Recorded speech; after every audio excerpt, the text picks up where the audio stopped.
Siguiendo con el estudio de la composición de capital y específicamente de la composición orgánica del capital, nos adentramos ahora en la composición técnica del capital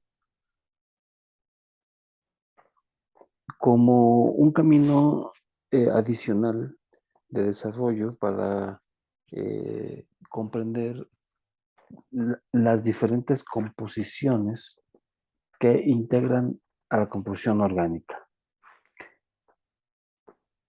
Vamos a ilustrar a la composición técnica del capital como la relación de cantidades físicas de medios de producción y fuerza de trabajo, para lo cual vamos a emplear información algebraica lo más simplificada posible para un proceso de producción. Y esto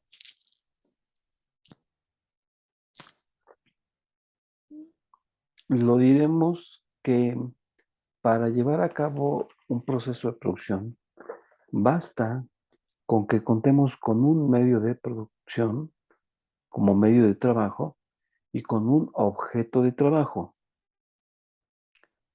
además de la fuerza de trabajo. El siguiente cuadro o la siguiente tabla da cuenta de lo que son las condiciones materiales del proceso productivo. A partir de considerar que el proceso de producción en su abstracción, lo más simplificado posible, viene integrado por el uso de un medio de trabajo, un objeto de trabajo y su fuerza de trabajo. La segunda columna va a representar la cantidad física que entra en términos materiales al proceso de producción. Tenemos X mayúscula como la cantidad física de medios de trabajo, Y mayúscula como la cantidad de objetos de trabajo y L mayúscula el número de trabajadores o bien la cantidad en unidades de la fuerza de trabajo. Adicionalmente, vamos a plantear que los precios unitarios están dados por las variables W.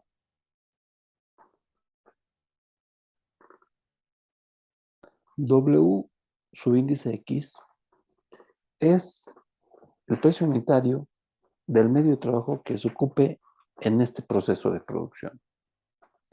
Mientras W, subíndice Y, es el valor o precio unitario del objeto de trabajo. W es la tasa salarial por unidad de fuerza de trabajo empleada. Si yo multiplico a cada determinada cantidad física para arrancar este proceso de producción en abstracto por sus precios unitarios, vamos a obtener los valores de gasto de capital que se identifican en la columna final. El primer gasto de capital podemos decir que es el gasto de capital de medios de trabajo, pero dado que los medios de trabajo se representan por el capital fijo, también podemos decir que este gasto de capital es en capital fijo. Número 2, el gasto de capital en objeto de trabajo. Y como lo hemos mencionado en otro momento, el objeto de trabajo representa al capital constante circulante. Finalmente, el gasto de capital en fuerza de trabajo o bien la masa de salarios viene expresada por WL. Este cuadro nos simplifica sobremanera las condiciones materiales del proceso de producción y los requerimientos mínimos necesarios para echar a andar dicho proceso. Ahora, consideremos la columna número 2 de cantidades físicas. Y si yo obtengo la relación de medios de trabajo a fuerza de trabajo por un lado y por el otro lado la relación de objeto de trabajo a fuerza de trabajo, lo que voy a obtener son composiciones parciales técnicas del capital.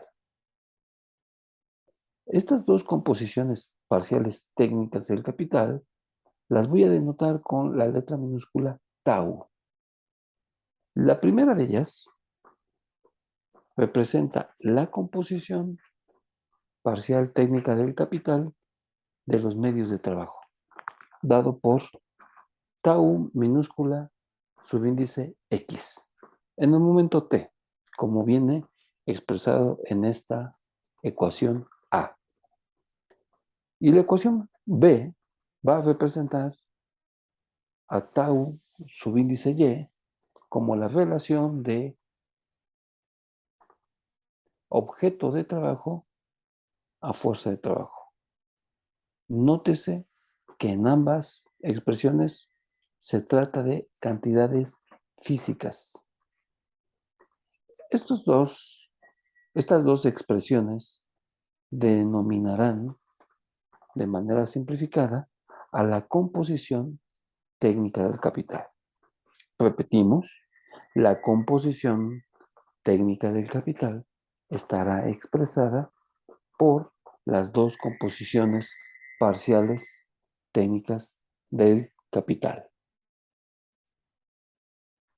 Esta composición técnica del capital se va a identificar gráficamente en el primer cuadrante del plano cartesiano, donde en el eje absciso vamos a plantear o a proponer el registro de la composición parcial técnica del capital medio de trabajo. Y en el ordenado vamos a plantear el valor que adquiera la composición parcial técnica objeto de trabajo. De tal forma que en la medida que nos hagamos más hacia la derecha, se dará como resultado un incremento del número de máquinas por trabajador. Mientras, en la medida que vayamos subiendo hacia arriba, se incrementará el consumo productivo por trabajador. El consumo productivo de cada cantidad determinada de objeto de trabajo. Por ejemplo, si yo me encuentro en un punto cualquiera y lo denomino condiciones tecnológicas iniciales de nuestro análisis, yo tendré diferentes caminos hacia la derecha, hacia la izquierda, para arriba y para abajo. Estas direcciones me van a representar un proceso mediante el cual las condiciones materiales y por lo tanto tecnológicas del proceso de producción pueden mejorar tecnológicamente o pueden empeorar tecnológicamente. Veamos, por ejemplo, que si dadas las condiciones tecnológicas iniciales de nuestro análisis, nos fuéramos hacia arriba, a la dirección del punto A, o bien a la dirección a la derecha, el punto B, estarían subiendo el consumo productivo y el número de máquinas por trabajador respectivamente.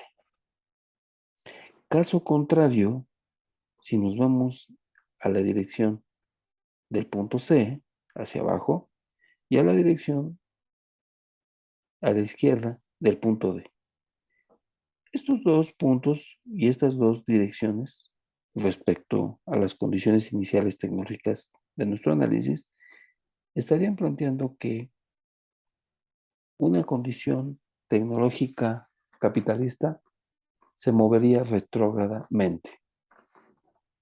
Finalmente, esto nos tiene que apuntar a que existe una zona de cambio tecnológico, siguiendo con el punto central como las condiciones tecnológicas iniciales de análisis.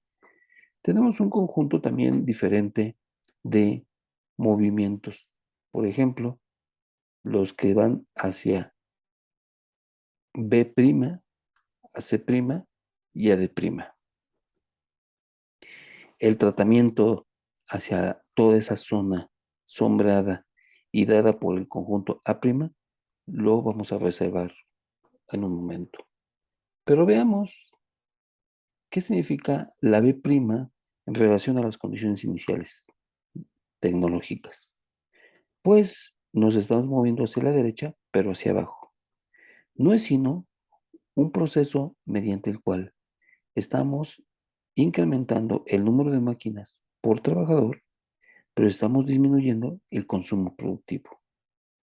Hacia el punto de prima pasa lo opuesto. Subimos el consumo productivo, pero bajamos el uso de máquinas por trabajador. Y hacia la dirección que marca el punto C' es enteramente un proceso o un mecanismo retrógrado en el que se reduce el número de máquinas en uso por cada trabajador, tau minúscula E subíndice X, y disminuye también el consumo productivo del objeto de trabajo, dado por tau minúscula subíndice Y. ¿Qué nos queda? Identificar a la zona de cambio tecnológico y la zona de progreso tecnológica dada por el punto A', que no es sino un proceso mediante el cual se incrementan las condiciones tecnológicas en el uso de máquinas por trabajador y de el consumo productivo de cada uno de los trabajadores. Bien, hasta aquí vamos dejando para entrar en materia en otro momento al estudio de la composición orgánica del capital.